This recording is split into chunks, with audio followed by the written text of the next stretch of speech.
Hello दोस्तों, मैं धीरन स्वागत करता हूं आपका एग्जाम स्टडी विद संगीता में। दोस्तों, आज के इस वीडियो में हम कवर करने वाले हैं सुपर फास्ट रिवीजन के जरिए साप्ताहिक करंट अफेयर को। 1 अगस्त से 7 अगस्त 2021 के बीच में जितने भी मोस्ट इंपॉर्टेंट क्वेश्चन इस टॉपिक से बनते हैं, हम सारे ही इस वीडियो में डिस्कस करेंगे और साथ ही साथ मैं आपको हर एक क्वेश्चन की मोस्ट इंपॉर्टेंट डिटेल भी कवर कराऊंगा। दोस्तों, यदि आपको ये वीडियो अच्छा लगे, हेल्पफुल लगे, तो प्लीज वीडियो को लाइक और शेयर जरूर कीजिएगा और यदि अब तक आपने हमारे चैनल को सब्सक्राइब नहीं किया है तो प्लीज चैनल को सब्सक्राइब जरूर कीजिएगा, जिससे कि आपको मेरे आने वाले नए वीडियो का नोटिफिकेशन टाइम पर मिलता रहे। तो चलिए दोस्तों, हम अपनी क्लास शुरू करते हैं। तो आज का पहला क्वेश्चन है दोस्तों, किसने प्रतिष्ठित बिल आइजनर कॉमिक इंडस्ट्री अवार्ड को जीता है? तो दोस्तों, इनका नाम है आनंद राधा कृष्णन। याद रखिएगा, ये एक ग्राफिक कलाकार हैं। कौन है ये? एक ग्राफिक कलाकार। तो दोस्तों, ग्राफिक कलाकार आनंद राधा कृष्णन ने प्रतिष्ठित बिल आइजनर कॉमिक इंडस्ट्री अवार्ड को जीता है, जिसे कॉमिक्स की दुनिया में ऑस्कर के बराबर माना जाता है। याद रखिएगा, इंपॉर्टेंट पॉइंट है, इस अवार्ड को कॉमिक्स की दुनिया में ऑस्कर के बराबर माना जाता है और ये प्रति वर्ष दिए जाते हैं। अगला क्वेश्चन है, भारत के कितने बाघ वैश्विक संरक्षण सुनिश्चित बाघ मानकों की मान्यता प्राप्त हुई है? तो दोस्तों, भारत को हुई है 14। ठीक है ना? याद रखिएगा, भारत से 14 बाघ अभ्यारण्य को 29 जुलाई 2021 को अंतर्राष्ट्रीय बाघ दिवस के अवसर पर वैश्विक संरक्षण सुनिश्चित बाघ मानकों की मान्यता प्राप्त हुई है। ठीक है दोस्तों, भारत के 14 टाइगर रिजर्व जिन्हें CATS से प्रतिष्ठित वैश्विक मान्यता प्राप्त हुई है, उनमें से कुछ इंपॉर्टेंट है जिनका आपको नाम याद रखना है, जैसे कि मुद्दुमलई और अन्नामलाई टाइगर रिजर्व जो कि तमिलनाडु में है। फिर है बांदीपुर टाइगर रिजर्व जो कि कर्नाटक में है। अगला है पेरम्बकुलम टाइगर रिजर्व केरल का। फिर है सुंदरवन टाइगर रिजर्व पश्चिम बंगाल। इसके बाद है उत्तर प्रदेश टाइगर रिजर्व दुधवा। ठीक है ना? दुधवा टाइगर रिजर्व उत्तर प्रदेश का। इसके बाद है वाल्मीकि टाइगर रिजर्व बिहार। फिर है पेंच टाइगर रिजर्व महाराष्ट्र। इसके बाद है सतपुड़ा। दूसरा है कान्हा। फिर है पन्ना टाइगर रिजर्व मध्य प्रदेश के 3 है दोस्तों, सतपुड़ा, कान्हा और पन्ना टाइगर रिजर्व जो कि मध्य प्रदेश के हैं।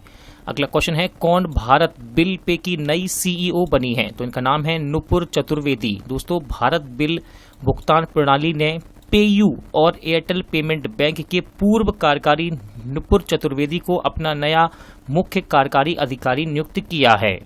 विश्व रेंजर दिवस कब मनाया गया है? तो याद रखिएगा, 31 जुलाई को विश्व रेंजर दिवस को मनाया गया है।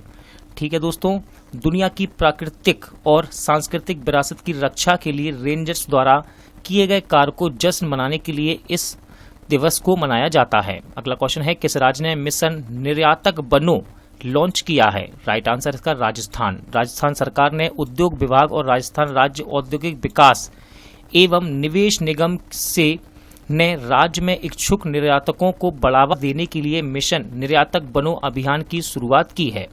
नेक्स्ट है, किसने 2020 का together against corruption international youth contest for social anti corruption advertising सर्वश्रेष्ठ पोस्टर का पुरस्कार जीता है? तो उनका नाम है खुशी अरुण कुमार। दोस्तों, स्टेला मैरिस कॉलेज के चेन्नई की छात्रा खुशी अरुण कुमार ने 2020 के together against corruption international youth contest for social anti corruption advertising सर्वश्रेष्ठ पोस्टर का अवार्ड जीता है।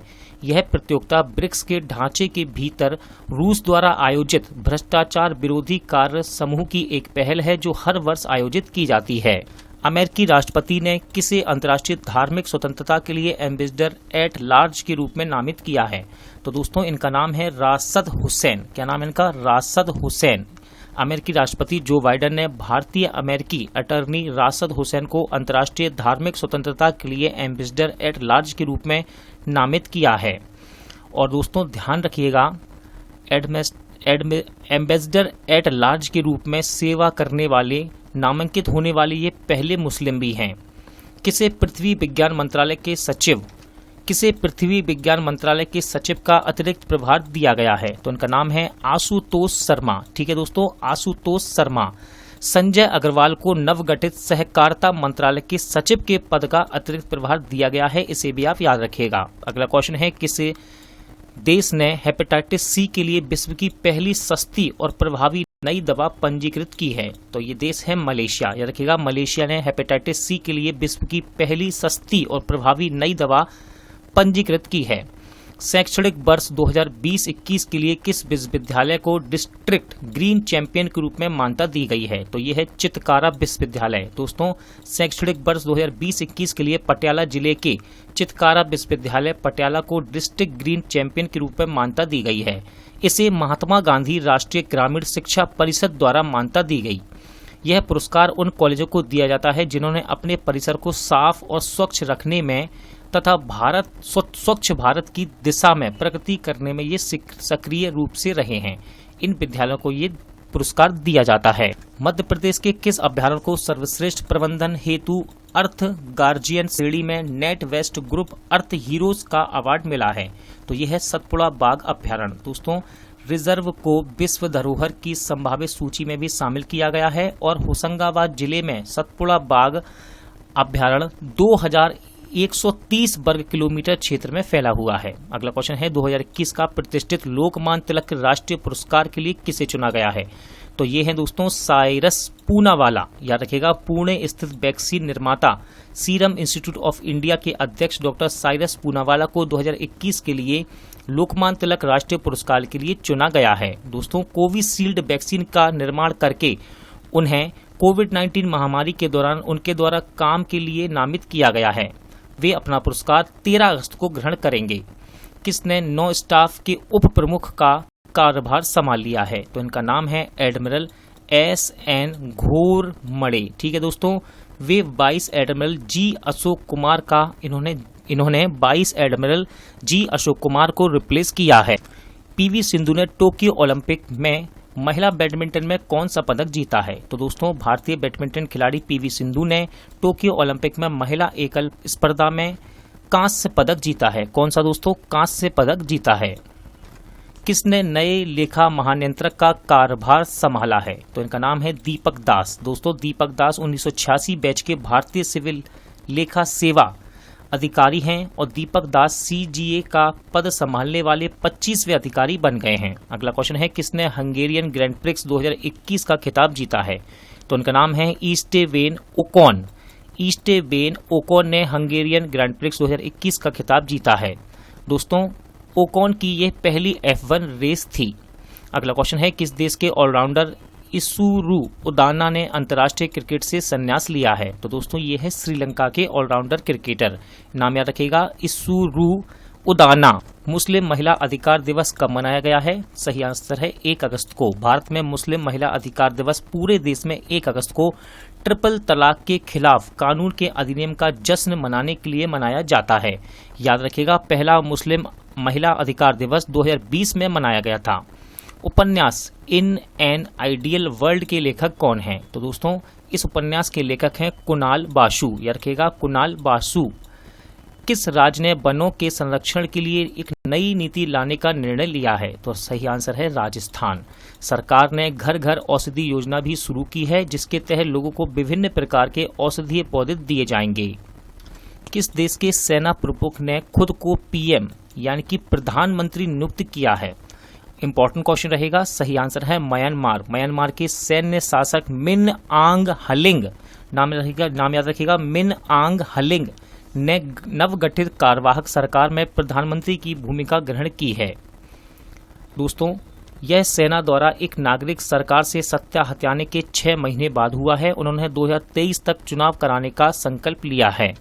9.8 सेकंड के समय के साथ पुरुषों की 100 मीटर दौड़ में दुनिया के सबसे तेज जीवित धावक कौन बन गए हैं? दोस्तों, हम बात कर रहे हैं टोक्यो ओलंपिक 2020 की। तो इनका नाम है लेमोंट मार्सेल जैकब्स। ठीक है दोस्तों, क्या नाम इनका? Lemont Marcel Jacobs. विश्व स्तनपान सप्ताह 2021 का थीम क्या है? तो इसका थीम है स्तनपान की रक्षा एक साझा जिम्मेदारी है। दोस्तों, विश्व स्तनपान सप्ताह 1 से 7 अगस्त के बीच मनाया जाता है। अगला क्वेश्चन है निसार। याद रखिएगा, इसका फुल फॉर्म है नासा इसरो सिंथेटिक आपर्चर रडार उपग्रह कब तक लॉन्च करने का प्रस्ताव है? तो दोस्तों, इसे 2023 में लॉन्च करने का प्रस्ताव रखा गया है। याद रखिएगा, ये उपग्रह इसरो और नासा की बीच एक संयुक्त पहल है। किसने 3000 मीटर स्टीपल चेज में राष्ट्रीय रिकॉर्ड तोड़ा है? तो दोस्तों इनका नाम है अविनाश सांवले। याद रखिएगा, वे टोक्यो में राउंड फर्स्ट में 7वें स्थान पर रहे और उन्होंने 3000 मीटर स्टीपल चेज में राष्ट्रीय रिकॉर्ड को भी तोड़ा। किसने तोपखाने के महानिदेशक की नियुक्ति ग्रहण की है, यानी कि किसे तोपखाने के महानिदेशक का पदभार दिया गया है? तो उनका नाम है लेफ्टिनेंट जनरल तरुण कुमार चावला। अगला क्वेश्चन इंपॉर्टेंट है, उत्तराखंड के पहले ऑर्किड संरक्षण केंद्र का उद्घाटन किस जिले में किया गया है? तो सही आंसर है चमोली। दोस्तों यह लगभग 6 एकड़ के क्षेत्र में फैला हुआ है, जिसमें 4 भाग हैं, जिनमें एक प्रदर्शन क्षेत्र है, बाकी 1.25 किलोमीटर आर्किड ट्रेल है। ये एक प्रस्तुतिकरण केंद्र है और एक नर्सरी इसमें शामिल है। दोस्तों आर्किड रंगीले फूलों वाला एक पौधा है और दुनिया भर में पाया जाता है, विशेषकर उष्ण कटिबंधीय क्षेत्रों में। ओलंपिक में हॉकी में हैट्रिक बनाने वाली देश की पहली महिला कौन बनी? तो उनका नाम है वंदना कटारिया। उन्होंने एशियन चैंपियन ट्रॉफी 2018 में प्लेयर ऑफ द टूर्नामेंट का खिताब भी जीता था, जिसमें भारत ने रजत पदक जीता था और अब ये ओलंपिक हॉकी में हैट्रिक बनाने वाली देश की पहली महिला हॉकी प्लेयर बनी है। नाम क्या है इनका? वंदना कटारिया। हाल ही में मन कौर का निधन हो गया, वे कौन थी? दोस्तों ये नाम बहुत ही ज्यादा इंपॉर्टेंट है और ये थी धाविका, शताब्दी की धाविका कही जाती थी मन कौर, और इनका निधन हो गया है। दोस्तों 1 मार्च 1916 को जन्मी कौर को चंडीगढ़ की मिरेकल मॉम के नाम से जाना जाता था। ठीक है, चंडीगढ़ की मिरेकल मॉम के नाम से इन्हें जाना जाता था। 2007 चंडीगढ़ मास्टर्स एथलेटिक्स मीट में अपना पहला पदक इन्होंने जीता था। हरियाणा सरकार ने राज्य में उपभोक्ताओं के लिए बिजली दरों में कितनी कटौती करने की घोषणा की है? तो सही आंसर है 37 पैसे प्रति यूनिट। कौन फिर से आर्मेनिया के प्रधानमंत्री बने हैं? तो उनका नाम है निकोल पाशियानायान। ठीक है ना, पाशियानान। आर्मेनिया की राजधानी है येरेवान और मुद्रा है आर्मेनियाई दरहम। ठीक है, दरहम। 100% कोविड-19 टीकाकरण प्राप्त करने वाला पहला भारतीय शहर कौन बना है? तो दोस्तों भुवनेश्वर नगर निगम ने कोविड-19 के खिलाफ बड़े पैमाने पर टीकाकरण अभियान शुरू किया। इस मील के पत्थर का श्रेय टीका के लिए हर समय 55 केंद्र चलाने वाली BMC को जाता है। टोक्यो ओलंपिक 2020 में पुरुष एकल टेनिस में स्वर्ण पदक किसने जीता? तो दोस्तों इनका नाम है अलेक्जेंडर ज़ेवरेव। ठीक है ना, वह एकल स्वर्ण पदक जीतने वाले पहले जर्मन व्यक्ति भी बने हैं। RBI ने किस बैंक पर 50.35 लाख करोड़ का जुर्माना लगाया है? तो ये लगाया गया है जन लक्ष्मी सहकारी बैंक पर। किसने पैरालंपिक थीम सॉन्ग कर दे तू कमाल को लॉन्च किया है? तो दोस्तों केंद्रीय युवा मामले और खेल मंत्री अनुराग सिंह ठाकुर ने नई दिल्ली में भारतीय पैरालंपिक दल के लिए थीम सॉन्ग का शुभारंभ किया है, जिसका नाम है कर दे तू कमाल। दोस्तों संगीतकार और गायक है इसके संजीव सिंह, जो लखनऊ के एक दिव्यांग क्रिकेट खिलाड़ी हैं। किस विश्वविद्यालय के शोधकर्ताओं ने मेढक की एक नई प्रजाति जिसका नाम है मिनरवराया पेंटाली की खोज की है? तो सही आंसर है दिल्ली। दोस्तों दिल्ली विश्वविद्यालय के खोजकर्ताओं ने मेढक की एक नई प्रजाति मिनरवराया पेंटाला की खोज की है। किसे नाउरू देश में भारत के अगले उच्चायुक्त के रूप में मान्यता दी गई है? तो उनका नाम है मनप्रीत बोहरा। क्या नाम है दोस्तों? मनप्रीत बोहरा। किसे प्रतिष्ठित Dada Saheb Phalke Indian television award 2021 से सम्मानित किया गया है? तो दोस्तों फ्रीक आउट एंटरटेनमेंट, याद रखिएगा ये एक मूवी प्रमोशन कंपनी है। ठीक है ना, मूवी प्रमोशन कंपनी है फ्रीक आउट एंटरटेनमेंट। कौन ईरान के राष्ट्रपति बने हैं? तो दोस्तों इब्राहिम राइसी। ठीक है ना, ये ईरान के राष्ट्रपति बने हैं। हसन रूहानी के 8 साल के शासन को समाप्त करते हुए इब्राहिम राइसी ईरान के नए राष्ट्रपति बने हैं। किस देश के क्रिकेटर पारस खड़का ने अंतर्राष्ट्रीय क्रिकेट से संन्यास लेने की घोषणा की है? याद रखिएगा ये है नेपाल देश के। ठीक है, नेपाल देश के एक क्रिकेटर है, इनका नाम है पारस खड़का और इन्होंने संन्यास लिया है क्रिकेट से। RBI ने किस बैंक को एजेंसी बैंक के रूप में सूचीबद्ध किया है? सही आंसर है इंडसइंड बैंक। कौन सा बैंक है दोस्तों? ये इंडसइंड बैंक। देखिए इंडसइंड बैंक सरकार के नेतृत्व वाले सभी प्रकार के व्यवसायों से संबंधित लेन देन करने में अब लेन देन करने के लिए अब पात्र होगा इस एजेंसी बैंक के रूप में सूचीबद्ध होने के बाद। 2021 फॉर्च्यून की ग्लोबल 500 सूची में कितनी भारतीय कंपनियों को जगह मिली है? तो दोस्तों ये कंपनियां हैं, इनकी संख्या है 7। याद रखिएगा, मुकेश अंबानी की अगुवाई वाली रिलायंस इंडस्ट्री लिमिटेड ने इस सूची में पहला स्थान प्राप्त किया है। अब देखते हैं ये 7 कंपनी के नाम क्या हैं। तो देखिए, पहले पर है रिलायंस इंडस्ट्री, इसके बाद दूसरी कंपनी है भारतीय स्टेट बैंक, फिर है इंडियन ऑयल, उसके बाद है तेल और प्राकृतिक गैस यानी कि ONGC, ठीक है, फिर है राजेश एक्सपोर्ट, उसके बाद आता है नाम टाटा मोटर्स का, फिर लास्ट है भारत पेट्रोलियम। तो ये 7 कंपनियां हैं जिन्हें इस सूची में जगह मिली है। 2021 innovation in digital banking awards में most innovative in digital banking के लिए वैश्विक विजेता के रूप में किसे सम्मानित किया गया है? दोस्तों इस बैंक का नाम है DBS बैंक, याद रखिएगा DBS बैंक। टोक्यो ओलंपिक 2020 में बॉक्सर लवलीन बोरगोहेन ने कौन सा पदक जीता है? तो दोस्तों इनको मिला है कांस्य पदक, ठीक है ना। भारतीय मुक्केबाज लवलीन बोरगोहेन ने स्वर्ण पदक के फाइनल मैच में पहुंचने में ये नाकाम रही और उन्हें कांस्य पदक से संतोष करना पड़ा। यह भारत का मौजूदा टोक्यो ओलंपिक में तीसरा पदक है। K2 पर चढ़ने वाली दुनिया के सबसे कम उम्र के पर्वतारोही कौन बने हैं? तो दोस्तों इनका नाम याद रखिएगा, सोहरोज कासिफ। 19 वर्षीय पाकिस्तानी पर्वतारोही हैं सोहरोज कासिफ। नई किताब माई ऑन मजगांव के लेखक कौन हैं? तो इसके राइटर हैं कैप्टन रमेश बाबू। किस देश में दुनिया का सबसे बड़ा तारा नीलम समूह मिला है?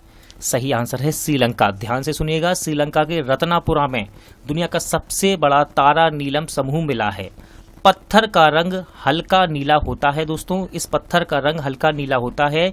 यह मजदूरों को एक रत्न व्यापारी के घर में कुआं खोदते समय मिला था। रत्नपुरा को देश की रत्न राजधानी के रूप में भी जाना जाता है। दोस्तों नीलम समूह का वजन लगभग 510 kgs यानी कि 2.5 मिलियन कैरेट का है। ये अंतर्राष्ट्रीय बाजार में इसकी अनुमानित कीमत 100 मिलियन डॉलर तक है। किसने यूटेल सेट क्वांटम क्रांतिकारी रीप्रोग्रामेबल सैटेलाइट लॉन्च किया है? तो दोस्तों यूरोपियन अंतरिक्ष एजेंसी ने यूटेल सेट क्वांटम क्रांतिकारी रीप्रोग्रामेबल सैटेलाइट को लॉन्च किया है। यह पूरी तरह से लचीला सॉफ्टवेयर परिभाषित उपग्रह है। पुस्तक leopard diaries the rosette in India के लेखक कौन हैं? तो दोस्तों ये हैं संजय गुब्बी। संजय गुब्बी एक वन्य जीव विज्ञानी भी हैं। किसने भारतीय जीवन बीमा निगम के प्रबंध निदेशक के रूप में कार्यभार ग्रहण किया है? तो इनका नाम है मिनी आईपे। दोस्तों MD के रूप में कार्यभार संभालने से पहले वे LIC ऑफ इंडिया में कानूनी विभाग में कार्यकारी निदेशक थीं। किस देश को पहली बार ड्रैगन फ्रूट की खेप निर्यात की गई है? तो दोस्तों लंदन और बहरीन को पहली बार ड्रैगन फ्रूट की खेप भेजी गई है। याद रखिएगा, खेप कच्छ क्षेत्र के किसानों से ली गई थी, जबकि बहरीन को निर्यात की गई खेप पश्चिम बंगाल के पश्चिम मिदनापुर के किसानों से मंगवाई गई थी। इज ऑफ डूइंग बिजनेस पहल के तहत किस राज्य को अपनी योजनाओं के लिए 4 स्कॉच पुरस्कार मिले हैं? तो दोस्तों पश्चिम बंगाल, ठीक है ना, पश्चिम बंगाल को 4 स्कॉच पुरस्कार मिले हैं। किस राज्य ने अगस्त 2021 में वात्सल्य योजना की शुरुआत की है? देखिए ये योजनाएं ऐसी हैं, जरा ध्यान से सुनिएगा। अब हर राज्य में अधिकतर इस प्रकार की योजनाएं शुरू हो रही हैं कि कोविड-19 के कारण जो बच्चे अपने माँ बाप को खो चुके हैं उनके लिए ये योजना चलाई जा रही हैं। इसलिए मैं यहाँ पर बार बार लिख के दे रहा हूँ आपको हर समय कि देखिए अगस्त 2021 में लॉन्च की गई है वात्सल्य योजना। किसके द्वारा? उत्तराखंड, ठीक है। उत्तराखंड के मुख्यमंत्री पुष्कर सिंह धामी ने कोविड-19 या अन्य रोगों के कारण अभिभावक की मृत्यु से प्रभावित बच्चों के कल्याण के लिए वात्सल्य योजना की शुरुआत की है। अब इसी प्रकार की योजनाएं अन्य राज्यों भी द्वारा शुरू की जाएंगी, तो आप कंफ्यूज मत होइएगा। हर समय यहाँ पर समय देखिएगा कौन सा महीना लिखा है। तो अगस्त 2021 में लॉन्च की है। किसने? उत्तराखंड ने। भारतीय पुरुष हॉकी टीम ने किसे हराकर 41 साल में अपना पहला ओलंपिक पदक जीता है? तो दोस्तों जर्मनी को हराकर भारतीय पुरुष हॉकी टीम ने 41 साल बाद अपना ओलंपिक पदक जीता है। किस राज्य ने भारत के पहले भूकंप मोबाइल ऐप का अनावरण किया है? सही आंसर है उत्तराखंड। उत्तराखंड के मुख्यमंत्री पुष्कर सिंह धामी ने उत्तराखंड भूकंप अलर्ट नाम से अपनी तरह का पहला भूकंप पूर्व चेतावनी मोबाइल एप्लीकेशन को लॉन्च किया है। हाल ही में पद्मश्री से पुरस्कार से सम्मानित पद्मा सचदेवा का निधन हो गया। वे कौन थी? तो दोस्तों ये एक महिला कवयित्री थी, ठीक है ना। किसे महाराष्ट्र के नए लोकायुक्त के रूप में नियुक्त करने को मंजूरी दे दी गई है? तो इनका नाम है न्यायमूर्ति BM कनाडे, ठीक है दोस्तों। इन्हें महाराष्ट्र के राज्यपाल भगत सिंह कोश्यारी के द्वारा लोकायुक्त के रूप में नियुक्ति की मंजूरी मिल गई है। पुस्तक Balakot air strike how India एवेंज्ड Pulwama को किसने लिखा है? तो इस बुक को लिखा है दोस्तों मनन भट्ट ने। किसने? मनन भट्ट ने। भारतीय पहलवान रवि कुमार दहिया ने टोक्यो ओलंपिक 2020 में कौन सा पदक जीता है? तो रवि कुमार दहिया ने टोक्यो ओलंपिक 2020 में जीता है रजत पदक को, ठीक है दोस्तों, रजत पदक को। यह टोक्यो ओलंपिक में भारत का 5वां पदक है और अभियान का दूसरा रजत पदक। किसने भारतीय सीमा शुल्क अनुपालन सूचना पोर्टल को लॉन्च किया है? राइट आंसर है केंद्रीय अप्रत्यक्ष कर एवं सीमा शुल्क बोर्ड ने, ठीक है दोस्तों। याद रखिएगा, केंद्रीय अप्रत्यक्ष कर सीमा शुल्क बोर्ड की स्थापना एग्जाम में पूछ ली जाती है। तो इसकी स्थापना की गई थी 1964 में। राजीव गांधी खेल रत्न पुरस्कार का नाम बदलकर क्या किए जाने की घोषणा की गई है? तो मेजर ध्यानचंद खेल रत्न पुरस्कार की घोषणा की गई है दोस्तों, इसका नाम बदलकर, ठीक है ना। अब राजीव गांधी खेल रत्न को जल्द ही आप मेजर ध्यानचंद खेल रत्न पुरस्कार के नाम से जानेंगे। भारतीय प्राणी सर्वेक्षण यानी कि जूलॉजिकल सर्वे ऑफ इंडिया के निदेशक के रूप में किसकी नियुक्ति को मंजूरी दे दी गई है? आंसर इसका डॉक्टर धृति बनर्जी। ध्यान से नाम याद कर लीजिए इसको, डॉक्टर धृति बनर्जी, क्योंकि ये 105 साल पुराने जूलॉजिकल सर्वे ऑफ इंडिया की निदेशक के रूप में नियुक्त होने वाली पहली महिला बन गई हैं। किसने इंडियन इकोनोमेट्रिक सोसाइटी ट्रस्ट ने प्रोफेसर CR राव शताब्दी स्वर्ण पदक से सम्मानित किया गया है? किसे इंडियन इकोनोमेट्रिक सोसाइटी ट्रस्ट के द्वारा प्रोफेसर CR राव शताब्दी स्वर्ण पदक दिया गया है? तो इनके नाम है डॉक्टर जगदीश भगवती और डॉक्टर C रंगराजन, ठीक है दोस्तों। यह पुरस्कार यानी कि इस पुरस्कार का गठन TIEC यानी कि इंडियन इकोनोमेट्रिक सोसाइटी ट्रस्ट द्वारा सोसाइटी के संस्थापक अध्यक्ष और गणितीय सांख्यिकी के विशेषज्ञ प्रोफेसर राव के योगदान की स्मृति में दिया जाता है। किस राज्य ने दलित कल्याण योजना दलित बंधु शुरू की है? सही आंसर है तेलंगाना दोस्तों, जिसके तहत प्रत्येक लाभार्थी परिवार को 10 लाख रुपए मिलेंगे। दलित बंधु योजना उद्देश्य दलित के बीच उद्यमिता और स्वरोजगार को बढ़ाना है। अगला क्वेश्चन है, भारत का इसरो दिसंबर 2021 में किस देश का उपग्रह को लॉन्च करेगा? तो राइट आंसर है भूटान, ठीक है दोस्तों। उपग्रह का निर्माण 4 भूटानी इंजीनियरों द्वारा किया गया है, जिन्हें इसरो द्वारा प्रशिक्षित किया जा रहा है, जिसका पहला चरण पहले ही समाप्त हो चुका है। अगला क्वेश्चन है, कौन pharmaceutical company solar active pharma science के बोर्ड में अध्यक्ष के रूप में शामिल हुए हैं? तो इनका नाम है आदित्य पुरी। HDFC बैंक के पूर्व CEO हैं आदित्य पुरी। अंतर्राष्ट्रीय सौर गठबंधन फ्रेमवर्क समझौते पर हस्ताक्षर करने वाला 5वां देश कौन बन गया है? तो जर्मनी दोस्तों। जर्मनी 8 जनवरी 2021 को लागू होने वाले संशोधन के बाद अंतर्राष्ट्रीय सौर गठबंधन फ्रेमवर्क समझौते पर हस्ताक्षर करने वाला 5वां देश बना है। डिस्कवरी के sports channel euro sports India ने किस अभिनेता को ब्रांड एम्बेसडर नियुक्त किया है? तो ये हुए हैं ब्रांड एम्बेसडर नियुक्त जॉन अब्राहम, ठीक है दोस्तों। यह अभियान के माध्यम से भारत में व्यापक दर्शकों के लिए मोटो GP का प्रचार करते नजर आएंगे। इंपॉर्टेंट क्वेश्चन है, किस राज्य में विजयनगर साम्राट कृष्णदेव राय के शासन के दौरान 1509 ईस्वी पूर्व का एक पत्थर शिलालेख पाया गया है? सही आंसर है कर्नाटक। अब ध्यान से सुनिएगा, कर्नाटक राज्य के उडुपी जिले के येल्लूर श्री महतो भरा विश्वेश्वर मंदिर में विजयनगर सम्राट कृष्णदेव राय के शासन के दौरान 1509 ईस्वी पूर्व का एक पत्थर शिलालेख मिला है। शिलालेख के शीर्ष पर सूर्य, चंद्रमा, नंदी बैल, नंदादीप यानी कि दीपक, शिवलिंग, राजकथी का मतलब है शाही तलवार, और पुष्प यानी कि फूल की नक्काशी है। किस देश की मंगदेछू जल विद्युत परियोजना को लंदन स्थित सिविल इंजीनियर संस्था द्वारा बुरनेल मेडल से सम्मानित किया गया है? देखिए दोस्तों, इस क्वेश्चन को हम पहले भी कवर कर चुके थे, लेकिन यहाँ घोषणा की गई थी, लेकिन अब इसे सम्मानित किया जा चुका है और ये जल विद्युत परियोजना है भूटान की। और ये क्वेश्चन इंपॉर्टेंट क्यों है आपके लिए, तो ध्यान रखिएगा, इस जल विद्युत परियोजना को भारत की सहायता से पूरा किया गया है। तो दोस्तों, आज का वीडियो यहीं एंड होता है। उम्मीद करता हूं आपको सभी क्वेश्चन अच्छे लगे होंगे, समझ आए होंगे। पूरा वीडियो देखने के लिए थैंक यू। जल्द मिलते हैं नेक्स्ट वीडियो में।